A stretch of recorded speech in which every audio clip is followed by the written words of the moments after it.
ദൈവനാമത്തിന് മഹത്വമുണ്ടാകട്ടെ. അനുഗ്രഹിക്കപ്പെട്ട ഒരു സമയമാണ് ദൈവം നമുക്ക് നൽകിയിരിക്കുന്നത്. നമുക്ക് തൃപ്തിയില്ലാത്ത വസ്തുക്കൾ കുറിച്ച് നാം ലൗകികമായി നമ്മളുടെ അതൃപ്തി നമുക്ക് നൽകുന്ന വസ്തുക്കളെക്കുറിച്ചുള്ള ചിന്താവിഷയത്തിലേക്ക് നിങ്ങളെ ഏവരെയും സ്വാഗതം ചെയ്യുവാൻ എനിക്ക് അതിയായ സന്തോഷമുണ്ട്. അതൃപ്തി ഉള്ളതായ അല്ലെങ്കിൽ നമ്മളെ തൃപ്തിപ്പെടാത്ത വസ്തുക്കളെക്കുറിച്ചാണ് നിങ്ങളോട് സംസാരിക്കുവാനായിട്ട് ആഗ്രഹിക്കുന്നത്. പ്രിയമുള്ളവരെ, ഇന്ന് ലോകത്തിൽ അനേകർ നമ്മളെ ഇന്ന കാര്യം എൻ്റെ ജീവിതത്തിൽ അല്ലെങ്കിൽ എൻ്റെ വീട്ടിലുണ്ടെങ്കിൽ അതെനിക്ക് തൃപ്തികരമായിരിക്കും, ഇന്ന കാര്യം ഞാൻ നേടുകയാണെങ്കിൽ എനിക്ക് വളരെയധികം സന്തോഷം കണ്ടെത്തുവാൻ സാധിക്കും, ഇന്ന വിധമായ കാര്യങ്ങളുണ്ടെങ്കിൽ അതെന്നെ തൃപ്തിപ്പെടുത്തും എന്ന് ചിന്തിച്ചുകൊണ്ട് നാം പലരും നമുക്ക് തൃപ്തി തരാത്ത വസ്തുക്കളെ നേടുവാനായിട്ട് നമ്മൾ പ്രയത്നിക്കുന്നതായിട്ട് നമുക്ക് കാണുവാനായിട്ട് കഴിയും. നമ്മൾ എന്തു തന്നെ നേടിയാലും മനുഷ്യന് അവൻ തൃപ്തിപ്പെടുന്നതായ ഒരു അനുഭവം ഒരിക്കലും ഉണ്ടായിട്ടില്ല.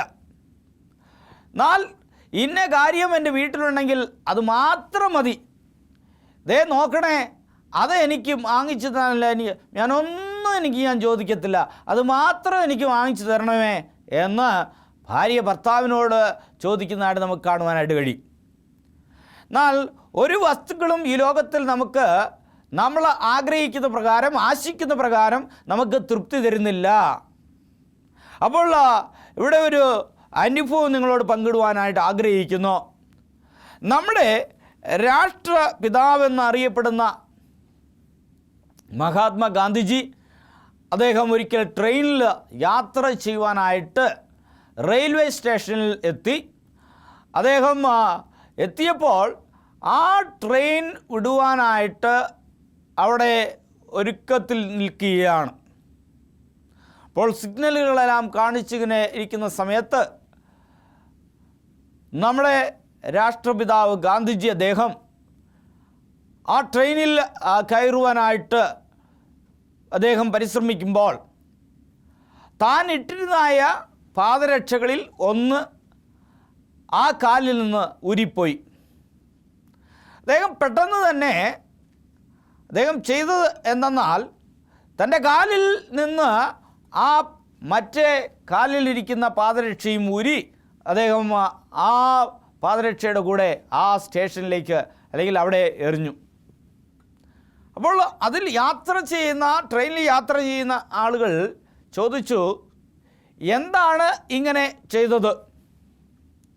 നിങ്ങളുടെ ചെരുപ്പ് നിങ്ങൾ എടുത്തു കളയുകയോ? അപ്പോൾ ഗാന്ധിജി അവർക്ക് ഉത്തരം പറഞ്ഞു, എൻ്റെ കാലിൽ ഒരു ചെരുപ്പ് മാത്രമേ ഉള്ളൂ, ഒരു പാദരക്ഷ മാത്രമേ ഉള്ളൂ. എന്നാൽ അതെൻ്റെ കാലിൽ നിന്ന് നഷ്ടപ്പെട്ട ആ പാദരക്ഷയോടുകൂടി ഈ ചെരുപ്പും വേറെ ഒരുവൻ കണ്ടെത്തിയാൽ അവന് അത് വലിയ പ്രയോജനകരമായി തീരും എന്ന് അവിടെ ഗാന്ധിജി അദ്ദേഹം അവരോട് പറയുകയുണ്ടായി. അദ്ദേഹത്തിൻ്റെ ആ ബുദ്ധിയും ആ വിവേകകരമായ കാര്യം കണ്ട് ആ ജനങ്ങളെല്ലാവരും അദ്ദേഹത്തെ അഭിനന്ദിക്കുകയാണ് ചെയ്തത്.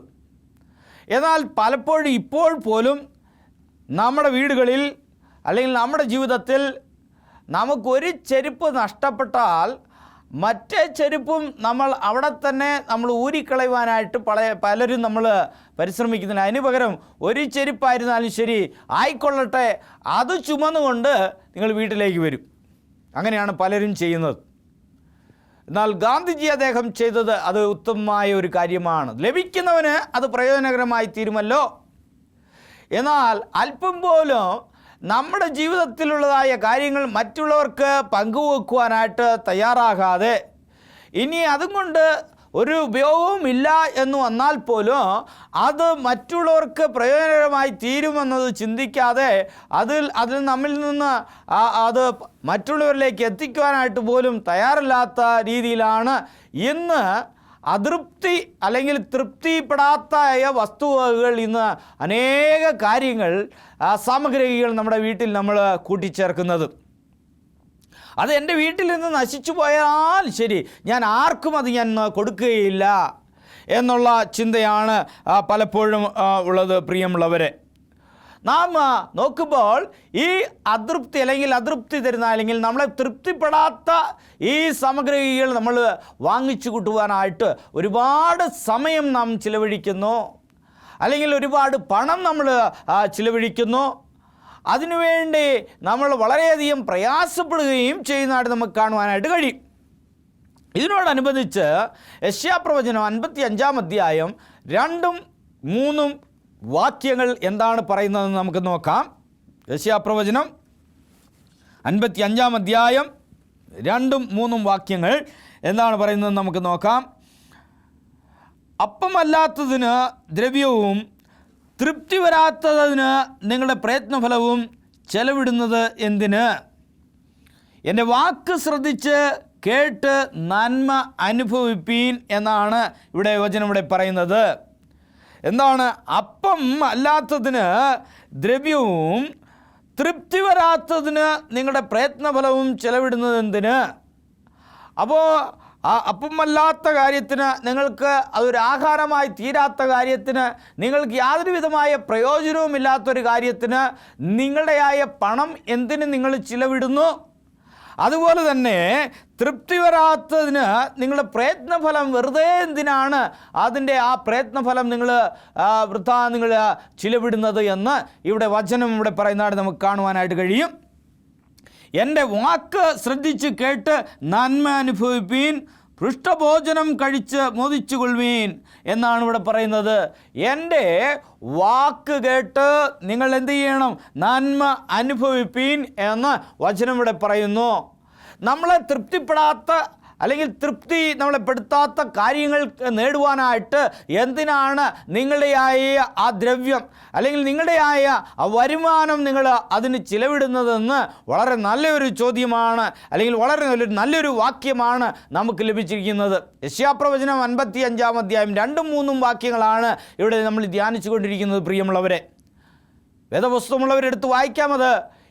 അതിനാൽ നമ്മൾ ഉണ്ടാക്കുന്ന പണം അല്ലെങ്കിൽ ആ സമ്പത്ത് വരുമാനം വളരെയധികം സൂക്ഷ്മമായി, വളരെയധികം പരിജ്ഞാനത്തോടുകൂടി, വളരെയധികം ശ്രദ്ധാപൂർവം നമ്മൾ ചിലവിടേണ്ടത് അനിവാര്യമാണ്.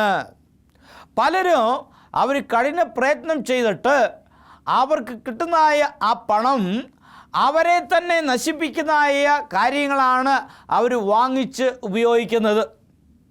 പണ്ടൊക്കെ ആണെങ്കിൽ മാവേലി സ്റ്റോറിൽ വലിയ ക്യൂ നിൽക്കുന്നത് നമുക്ക് കാണുവാനായിട്ട് കഴിയും. എന്നാൽ ഇന്ന് മാവേലി സ്റ്റോറിനേക്കാളും വലിയ ക്യൂകൾ നമ്മൾ കാണുന്നത് ഇന്ന് കേരളത്തിൽ തന്നെ ഒരു തർക്കവിഷയമായിരിക്കുന്നതായ ബിവറേജ് കോർപ്പറേഷനുകളുടെ മുന്നിൽ ആണല്ലോ പ്രിയമുള്ളവരെ. അത് വാങ്ങിക്കുവാൻ കഠിന പ്രയത്നത്തിന് ശേഷം ഒരു കുപ്പിയുമായി വീട്ടിലേക്ക് പോയില്ലെങ്കിൽ യാതൊരു വിധമായ സമാധാനവുമില്ല. സമാധാനം കുപ്പിക്കുള്ളിലാണ് എന്ന് ചിന്തിച്ചുകൊണ്ട് അവൻ കുപ്പി മേടിച്ച് അതിനുള്ളിലിരിക്കുന്നത് അകത്താക്കും. അപ്പോഴാണ് കുടുംബത്തിൽ സമാധാനമില്ലാതെയാകുന്നത്. സമാധാനം അതിനകത്താണെന്ന് ചിന്തിച്ചുകൊണ്ട് എൻ്റെ വിഷമങ്ങളെല്ലാം ഞാൻ മറന്നു പോകാമെന്ന് വിചാരിച്ചുകൊണ്ട് ആ സമാധാനം കുപ്പിക്കുള്ളിലിരിക്കുന്നു ചിന്തിച്ചുകൊണ്ട് അവൻ സമാധാനം വിഴുങ്ങുമ്പോൾ അവിടെ കുടുംബത്തിൽ സമാധാനമില്ലാത്തൊരു അവസ്ഥയിലേക്ക് ആകുന്നതായിട്ട് നമുക്ക് കാണുവാനായിട്ട് കഴിയും. അങ്ങനെ കുടുംബത്തിൽ വഴക്കും പ്രയാസവും ദാരിദ്ര്യവും പട്ടിണിയും അങ്ങനെ പലവിധമായ പ്രയാസവും അവർ നേരിടുന്നതായിട്ട് നമുക്ക് കാണുവാനായിട്ട് കഴിയും പ്രിയമുള്ളവരെ. എനിക്കറിയാവുന്ന ഒരു സഹോദരൻ, ആ സഹോദരൻ അവൻ വളരെയധികം മദ്യപിക്കുമായിരുന്നു. അവനെ നന്നാക്കുവാൻ വേണ്ടി ഞങ്ങൾ തൃശ്ശൂരിലുള്ളതായ പൂമല എന്നുള്ളതായ പ്രദേശത്തുള്ള ഒരു അവിടെയുള്ള ഒരു റിഹാബ് സെൻറ്ററിൽ ഞങ്ങൾ കൊണ്ടുപോയി ആ സഹോദരനെ അവിടെ ആക്കുകയുണ്ടായി. നല്ല ആഹാരം, നല്ല ഒരു അക്കോമഡേഷൻ ഉണ്ട് അവിടെയുള്ള ഉപദേശങ്ങളെല്ലാം ഉള്ളതായ ഡോക്ടർ അദ്ദേഹത്തിൽ നിന്ന് നല്ല നിർദ്ദേശങ്ങളാണ് ലഭിച്ചുകൊണ്ടിരിക്കുന്നത്. ഈ വ്യക്തി അവിടെയുള്ളതായ ആ നല്ല ആഹാരം 3 നേരം എല്ലാം കഴിച്ച്, അതുപോലെ തന്നെ അവിടെ നിർദ്ദേശങ്ങൾ കൊടുക്കുന്നതെല്ലാം ശ്രവിച്ചു കൊണ്ടിരുന്ന ഈ വ്യക്തി പിന്നീട് ഒരു സന്തോഷമില്ലായ്മ, അവൻ എന്നും കഴിച്ചുകൊണ്ടിരുന്ന ആ മദ്യം അവന് ധാരാളമായി വേണം. അവൻ അവിടുത്തെ ആ കോഴ്സ് പൂർത്തീകരിക്കുന്നതിന് മുൻപ് തന്നെ അവൻ എന്ത് ചെയ്തു? അവൻ അവിടെ നിന്ന് സ്ഥലം വിട്ടു, അവൻ ഓടിക്കളഞ്ഞു. എന്നാൽ അവൻ വീണ്ടും അവനെ അവൻ്റെ ഭവനത്തിൽ വെച്ച് ഞാൻ കാണുമ്പോൾ അവൻ്റെ ഭാര്യ ഉണ്ടായിരുന്നു, അവൻ്റെ കുഞ്ഞുണ്ടായിരുന്നു. അവൻ എന്നോട് പറയുകയാണ്, സാർ ഒരുത്തനാണ് എന്നെ മദ്യപാനിയാക്കിയത്. ഞാൻ പറഞ്ഞു, എൻ്റെ സഹോദര, ഞാൻ ഒരിക്കൽ പോലും മദ്യം ഞാൻ കഴിച്ചിട്ടില്ലല്ലോ, പിന്നെ എങ്ങനെയാണ് നിന്നെ ഞാൻ മദ്യപാനിയാക്കിയത്? ആഹാ, അപ്പോൾ അങ്ങനെയാണോ? സാറല്ലേ എന്നെ മദ്യപാനിയാണെന്നും പറഞ്ഞുകൊണ്ട് എന്നെ ആ റീഹാബ് സെൻറ്ററിലേക്ക് എന്നെ പറഞ്ഞു വിട്ടത്? അപ്പോൾ പറഞ്ഞു, അതെ, അതിനെന്നാണ്, നിങ്ങൾ നന്നാകാൻ വേണ്ടിയല്ലേ നിങ്ങളെ വിട്ടത്?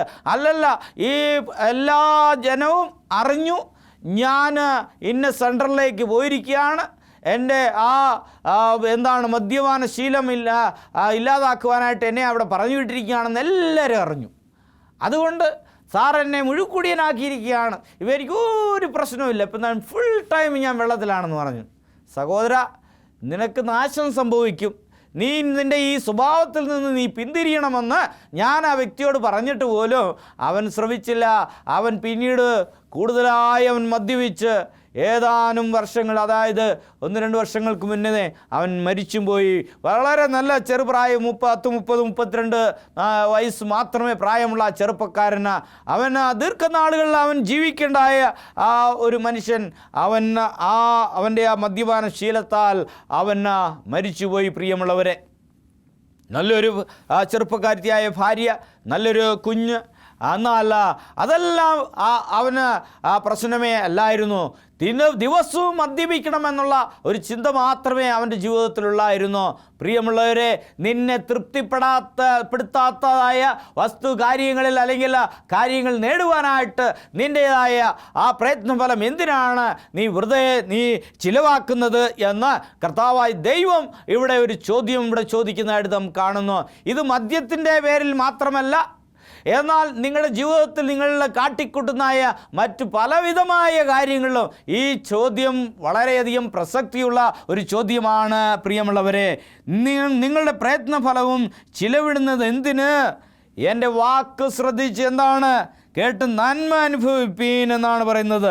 തൃപ്തി വരുത്താത്ത അതിന് നിങ്ങളുടെ പ്രയത്നഫലം എന്തിനാണ് വെറുതെ നിങ്ങൾ ചിലവിടുന്നത് എന്നാണ് ഇവിടെ തിരുവചനം പറയുന്നത്. പ്രിയമുള്ളവരെ, അതിനാൽ നമ്മൾ എന്തിനാണ് നമ്മളുടെയായ ആ സമ്പത്ത് നമ്മൾ ചിലവിടുന്നത് എന്ന് നമ്മൾ തിരിച്ചറിഞ്ഞുകൊണ്ട് മനസ്സിലാക്കിക്കൊണ്ട് നമ്മൾ ജീവിക്കേണ്ടത് അനിവാര്യമാണ്, അത്യാവശ്യമാണ്. മത്തായിയുടെ സുവിശേഷം 21-ാം അധ്യായം അതിൻ്റെ 3-ാമത്തെ വാക്യം നമ്മൾ വായിക്കുമ്പോൾ, നിങ്ങളോട് ആരാനും വല്ലതും പറഞ്ഞാൽ കർത്താവിന് ഇവയെ കൊണ്ട് ആവശ്യമുണ്ടെന്ന് പറയുവീൻ, തൽക്ഷണം അവയെ അയക്കും എന്ന് അവിടെ പറയുക എന്നിവിടെ പറഞ്ഞു. ഇവിടെ നമ്മൾ നോക്കുമ്പോൾ കർത്താവായ ദൈവത്തിന് അവന് ആവശ്യം ഉണ്ടെന്ന് പറയുമ്പോൾ ആരും അതിന് എതിർക്കില്ല.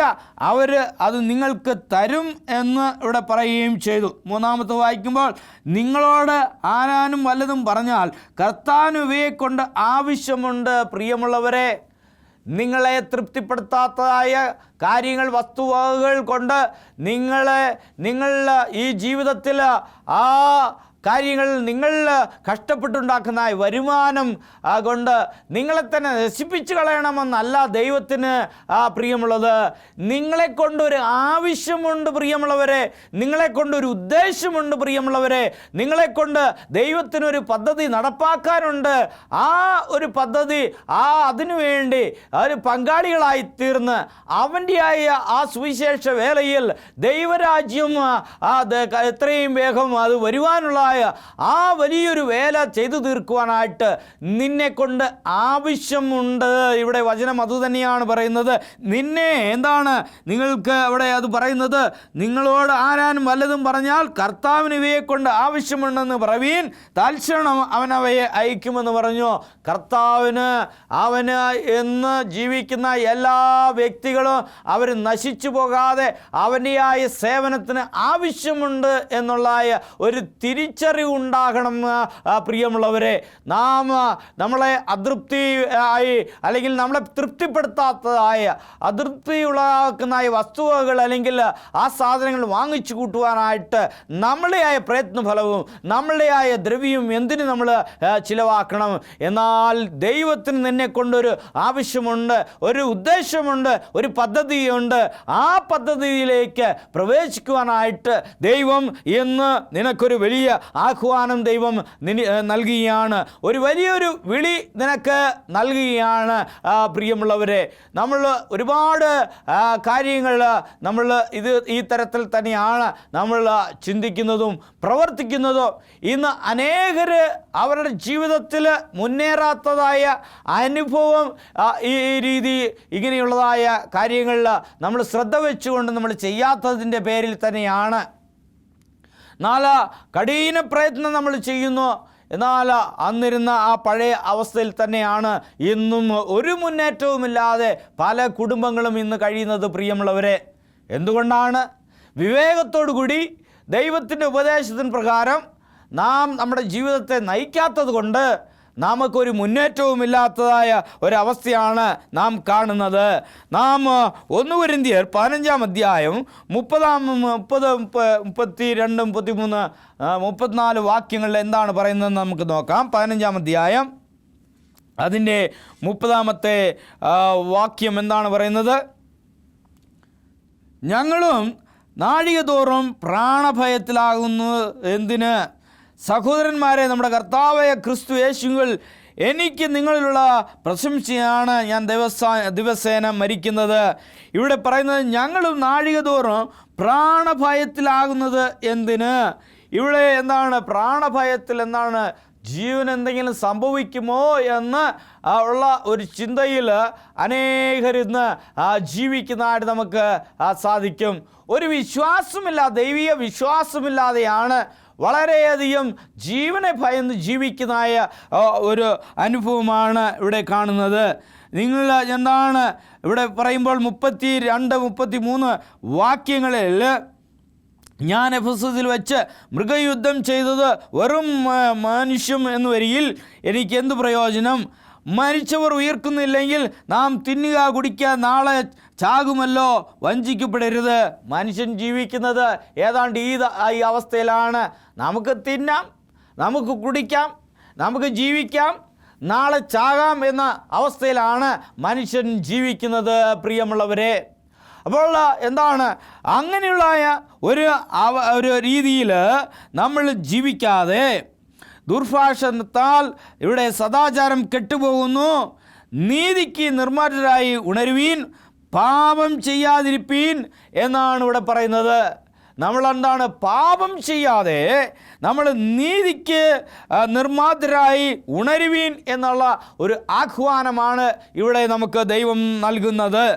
നമ്മളെ നശിപ്പിച്ചു കളയുന്നതായ, നമ്മളെ ഇല്ലാതാക്കുന്നതായ വസ്തുവകൾക്ക് വേണ്ടി നാം പ്രയത്നിക്കാതെ, നമ്മൾ പരിശ്രമിക്കാതെ നമ്മൾ എന്ത് ചെയ്യണം? ദുർഭാഷണത്താൽ സദാചാരം കെട്ടുപോകുന്നു. നമ്മൾ എന്താണ്? നാം തിന്നുക കുടിക്കുക നാളെ ചാകുമല്ലോ എന്ന് അങ്ങനെ പ്രത്യാശയില്ലാത്ത രീതിയിൽ നാം ജീവിക്കാതെ, പ്രിയമുള്ളവരെ, പ്രത്യാശയുള്ളവരായി ദൈവം നമ്മളെ സൃഷ്ടിച്ചിരിക്കുന്നത് ഒരു വലിയൊരു ഉദ്ദേശത്തിനാണ് എന്ന് ഇവിടെ അങ്ങനെയുള്ള ഒരു ചിന്തയോടുകൂടി വേണം നാം ജീവിക്കേണ്ടത്. തുടർന്ന് നമ്മൾ വായിക്കുമ്പോൾ ചിലർക്ക് ദൈവത്തെക്കുറിച്ച് പരിജ്ഞാനമില്ല. എന്താണ്? ചിലർക്ക് ദൈവത്തെക്കുറിച്ച് യാതൊരു വിധമായ പരിജ്ഞാനവുമില്ല. അവർക്ക് ലൗകികമായ കാര്യങ്ങൾ നേടുക, ലൗകികമായ കാര്യങ്ങളിൽ ശ്രദ്ധ വെക്കുക, ലൗകികമായ കാര്യങ്ങൾ അവരുടെ ജീവിതത്തിൽ കൈവരിക്കുക എന്നുള്ള ചിന്ത മാത്രമേ ഉള്ളൂ. അവർക്ക് ലൗകികമായ കാര്യങ്ങളിലാണ് എപ്പോഴും അവരുടെ ശ്രദ്ധ. എന്നാൽ വചനം എന്താണ് പറയുന്നത്? അനേകർ ജീവിക്കുന്നത് പോലെ പരിജ്ഞാനമില്ലാത്ത രീതിയിൽ നമ്മൾ ഒരിക്കലും എന്ത് ചെയ്യരുത്? ദൈവീയ പരിജ്ഞാനമില്ലാത്തവരെ പോലെ ജീവിക്കരുത്. ചിലർക്ക് ദൈവത്തെക്കുറിച്ച് പരിജ്ഞാനമില്ല. ഞാൻ നിങ്ങൾക്ക് ലജ്ജയ്ക്കായി പറയുന്നു. പക്ഷേ പലരും എന്താണ്? ദൈവ പരിജ്ഞാനമില്ലാത്തവരായി ജീവിക്കുന്നുവല്ലോ. ദൈവം പറയുന്ന ഉപദേശങ്ങൾ ശ്രവിക്കുവാനല്ല, എന്നാൽ അവർ നശിച്ചു പോകുന്ന ആ വസ്തുവകൾ നേടുവാൻ വേണ്ടി മാത്രമാണ് അവർ ഈ ലോകത്തിൽ നെട്ടോട്ടം ഓടുന്നതായിട്ട് നമുക്ക് കാണുവാനായിട്ട് കഴിയും. പ്രിയമുള്ളവരെ, ചിലപ്പോൾ പല കുടുംബങ്ങളെയും കുടുംബജീവിതം താറുമാറാകുന്നത് അവൻ ഒരു വിവാഹം കഴിച്ച് ആ ചെറുപ്രായത്തിലുള്ള ആ സ്ത്രീയെ വീട്ടിലാക്കി അവൻ ഉടനെ തന്നെ ഒരു പാശ്ചാത്യ രാജ്യത്തിലേക്ക് ആ കുടുംബത്തിൻ്റെ നന്മയ്ക്ക് വേണ്ടി അവൻ പണം സമ്പാദിക്കുവാൻ പോകുന്നു. അങ്ങനെ 2 വർഷമോ 3 വർഷമോ കഴിഞ്ഞ് ഒരു മാസം വീട്ടിൽ വരുന്നു, കുറച്ച് പണം കൊണ്ടുവന്ന് കൊടുക്കുന്നു, അങ്ങനെ വീട് വെക്കുന്നു, അങ്ങനെ തുടർന്ന് വീണ്ടും അവൻ ആ വിദേശത്തേക്ക് പോകുന്നു. അവൻ്റെ ജീവിതം എന്തൊരു ജീവിതമാണ്! വേണം, നമുക്ക് പണം ആവശ്യമാണ്, നല്ല രീതിയിൽ ജീവിക്കുവാൻ പണം ആവശ്യമാണ്. പക്ഷേ അവിടെ ഒരു കുടുംബ ബന്ധത്തിനോ ഒരു കുടുംബജീവിതത്തിന് യാതൊരു വിധമായ അർത്ഥവുമില്ലാതെ അവിടെ സ്ത്രീകൾ അവരുടെ കുടുംബങ്ങളെ നയിക്കുന്ന ഒരു അനുഭവത്തിലേക്കാണ് പല കുടുംബങ്ങളും ഇന്ന് ജീവിക്കുന്നത്. പല കുടുംബങ്ങളിലും ഇന്ന് പ്രശ്നങ്ങൾ ഇത്തരത്തിലുള്ള കുടുംബങ്ങളിൽ അനേക വിധമായ പ്രശ്നങ്ങളുണ്ട്. പ്രിയമുള്ളവരെ, എന്ന് ലൗകികമായ കാര്യങ്ങൾ നേടുവാൻ വേണ്ടി മനുഷ്യൻ നെട്ടോട്ടം ഓടുമ്പോൾ അവൻ്റെ സ്വന്തം കുടുംബം നശിച്ചു പോകുന്നു എന്ന് മനസ്സിലാക്കാതെ, തിരിച്ചറിവില്ലാതെ അവനെ തൃപ്തി വരുത്താത്ത കാര്യങ്ങൾക്ക് നേടുവാനായിട്ട് അവൻ പരിശ്രമിക്കുന്നതായിട്ട് നമുക്ക് കാണുവാനായിട്ട് കഴിയും. പ്രിയമുള്ളവരെ, നാം തുടർന്ന് നമ്മൾ നോക്കുമ്പോൾ 1 യോഹന്നാൻ 2-ാം അധ്യായം അവിടെ 15-ാമത്തെ വാക്യത്തിൽ എഴുതിയിരിക്കുന്നു, ലോകത്തെയും ലോകത്തിലുള്ളതിനെയും സ്നേഹിക്കരുത്. ലോകത്തെയും ലോകത്തിനുള്ളതിനെയും നമ്മൾ എന്ത് ചെയ്യരുത്? സ്നേഹിക്കരുത് എന്ന് വചനം പറയുന്നു. ഒരുവൻ ലോകത്തെ സ്നേഹിക്കുന്നുവെങ്കിൽ അവനിൽ പിതാവിൻ്റെ സ്നേഹമില്ല. ഇവിടെ നമ്മൾ നോക്കുമ്പോൾ അവൻ ലോകത്തെ സ്നേഹിക്കുന്നു എങ്കിൽ പിതാവിൻ്റെ സ്നേഹമില്ല. ലോകത്തെയും ലോകത്തിലുള്ളതൊക്കെയും സ്നേഹിക്കരുത് എന്ന് പറയുന്നു. ജഡമോഹം, കൺമോഹം, ജീവിതത്തിൻ്റെ പ്രതാപം, ഇങ്ങനെ ലോകത്തിലുള്ള എല്ലാം പിതാവിൽ നിന്നല്ല ലോകത്തിൽ നിന്നത്രേ ആകുന്നു. എന്നാൽ 17-ാമത്തെ വാക്യം ഇവിടെ വായിക്കുമ്പോൾ പറയുന്നത്, ലോകവും അതിൻ്റെ മോഹവും ഒഴിഞ്ഞു പോകുന്നു, ദൈവ ഇഷ്ടം ചെയ്യുന്നവനോ എന്നേക്കും നിലനിൽക്കും, അല്ലെങ്കിൽ എന്നേക്കും ഇരിക്കുന്നു എന്നാണ് പറയുന്നത്. നിൻ്റെ ആ ലോകവും അതിൻ്റെ മോഹവും അത് ഒഴിഞ്ഞു പോകും എന്നാണ് കർത്താവായ ദൈവം പറയുന്നത്. ഇതെല്ലാം അനിത്യമായ കാര്യങ്ങളാണ്. നീ നെട്ടോട്ടം ഓടി സമ്പാദിക്കുവാനായിട്ട് നിനക്കൊരിക്കലും സന്തോഷമുളവാക്കാത്ത അല്ലെങ്കിൽ തൃപ്തി വരുത്താത്ത കാര്യങ്ങൾ നീ നേടുവാനായിട്ട് സമ്പാദിക്കുവാനായിട്ടും ഓടി നടന്ന് നീ അലയുന്നത് എന്തിന്? ഇതെല്ലാം നശിച്ചു പോകും. എന്നാൽ ദൈവ ഇഷ്ടം മാത്രം പ്രവർത്തിക്കുകയാണെങ്കിൽ അത് മാത്രമാണ് നിന്നെ എന്നേക്കും നിലനിർത്തുന്നത് എന്ന് നീ മനസ്സിലാക്കണം. പ്രിയമുള്ളവനെ, ആയതിനാൽ ഈ ലോകവും മോഹവും ഒഴിഞ്ഞു പോകുമെന്നുള്ള ആ ശക്തമായ ദൂത് മനസ്സിലാക്കിക്കൊണ്ട് നാം ദൈവ ഇഷ്ടം പ്രവർത്തിച്ചുകൊണ്ട് നിത്യരാജ്യത്തിൽ പ്രവേശിക്കുവാനായിട്ട് നശിച്ചു പോകുന്ന ഈ വസ്തുവകളിൽ നമ്മുടെ ശ്രദ്ധ പതിപ്പിക്കാതെ, എന്നാൽ നമ്മളെ രക്ഷയ്ക്ക് ഹേതുവാക്കുന്നതായ ആ ദൈവത്തിൻ്റെ ആ വിശ്വാസത്തിൽ മുന്നേറുവാൻ ദൈവം സഹായിക്കട്ടെ. നമുക്ക് പ്രാർത്ഥിക്കാം. നിത്യനും പരിശുദ്ധനുമായ വാഴ്ത്തപ്പെട്ട ദൈവമേ, കർത്താവേ, ഈ ലോകത്തുള്ള വസ്തുവകൾ യാതൊന്നും ഞങ്ങൾക്ക് സന്തോഷം ഞങ്ങൾക്ക് നൽകുകയില്ല. എന്നാൽ ദൈവീയ വിശ്വാസവും അങ്ങിലുള്ള ആശ്രയം മാത്രമാണ് അടിയങ്ങൾക്ക് സന്തോഷമുളവാക്കുന്നതെന്ന് മനസ്സിലാക്കിക്കൊണ്ട്, കർത്താവെ, നശിച്ചു പോകുന്ന അനിത്യമായ വസ്തുവകളിൽ ഞങ്ങളുടെ ശ്രദ്ധ പതിപ്പിക്കാതെ ആ നിത്യരാജ്യത്തിലേക്കുള്ളതായ ആ യാത്രയിൽ കർത്താവെ മുന്നേറുവാനായിട്ട് അടിയങ്ങളെ സഹായിക്കണമേ. കേൾവിക്കാരെല്ലാവരെയും അനുഗ്രഹിക്കണമേ. യേശുവിൻ്റെ ധന്യനാമത്തിൽ യാചിച്ചുകൊള്ളുന്നു പ്രാർത്ഥനകൾക്ക് നല്ല ദൈവമേ, ആമേൻ. ഇത്രയും നേരം ആ നശിച്ചു പോകുന്ന അനിത്യമായ വസ്തുക്കളെക്കുറിച്ചുള്ള ധ്യാനം ശ്രവിച്ചതായ ഓരോ മക്കൾക്കും ദൈവമക്കൾക്കും നന്ദി പറഞ്ഞുകൊള്ളുന്നു. നന്ദി, നമസ്കാരം.